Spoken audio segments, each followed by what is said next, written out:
Hi there, Sabine here with some thoughts for the day. Um, I've been thinking a lot this week about strong emotions and how to work with them, how to deal with them. In right now in my thought process, it started because of the work that I do with people as a therapist. Um, and this realization that as therapists and maybe as a society at large, we have this tendency to play down big emotions, to make them wrong somehow. Like there's something wrong if you're you know extremely sad, or if you're extremely angry, and so forth. And as therapists, we often are asked to not get involved in the feelings of the clients, witness them,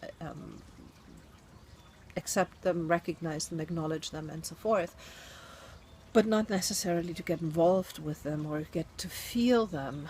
And we also have a tendency to work first and foremost on kind of reducing them, bringing them back to normal. And I've been thinking about what is that normal.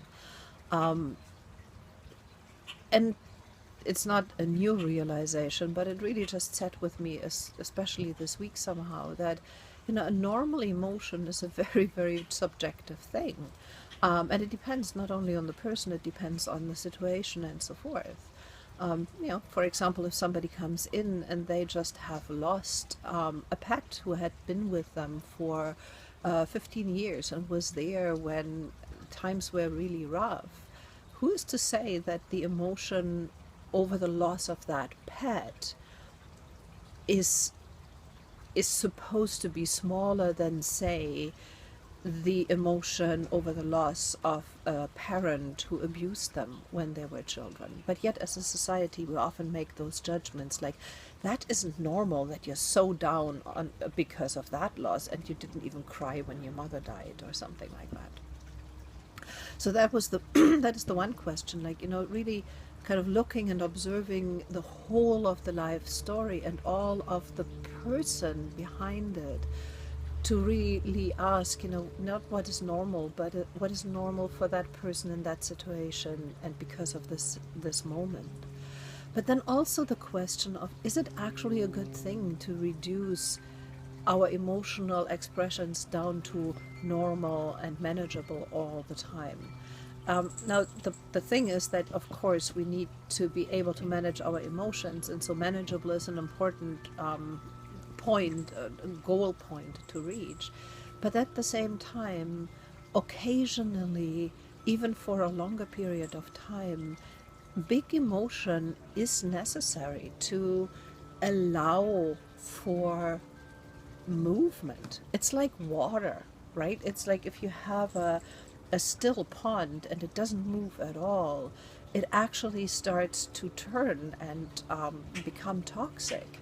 And having just a little dribble of water come in and flow out on the other end may not actually help that. It may need a deluge and a burst dam somewhere to clear out all that debris and all that toxicity, to allow for the creation of something healthy there.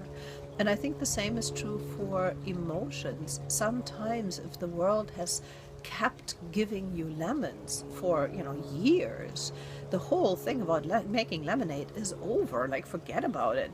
Who wants that much lemonade in their life?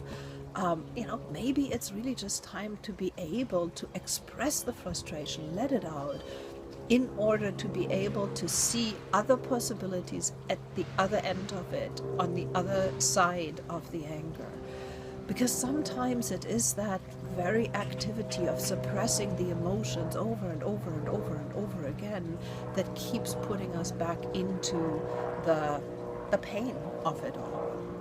And again, with a short little caveat here, I'm not saying just go out there and feel out loud whatever you feel, but maybe also pay attention to how much is built up, and does it want out, and do you need to create the space for it to come out, maybe even come out big, just make sure you create a safe space with people that are safe, in an environment where you know you have the time to process it all afterwards, or even just sit with it all afterwards. But maybe, just maybe it's important to let out those big emotions. And if you have friends or family members or children who need to actually just vent their sadness, their joy, their anger, and so forth, maybe you can consider just letting them do that and letting them be safe with it, without being afraid of what comes out. Again, if it goes on for days, yes, there's a problem. But if it goes on for a couple of hours, or maybe even for one day, maybe that's just the deluge that's needed to clear out the swamp of pain and lost back hurt. Anyways, just some thoughts. Maybe it works for you, maybe it doesn't. If you like these thoughts, these videos, please keep watching, keep handing them on to other people and sharing. Consider liking or joining, subscribing to, I guess, my YouTube channel, and I will see you again next week.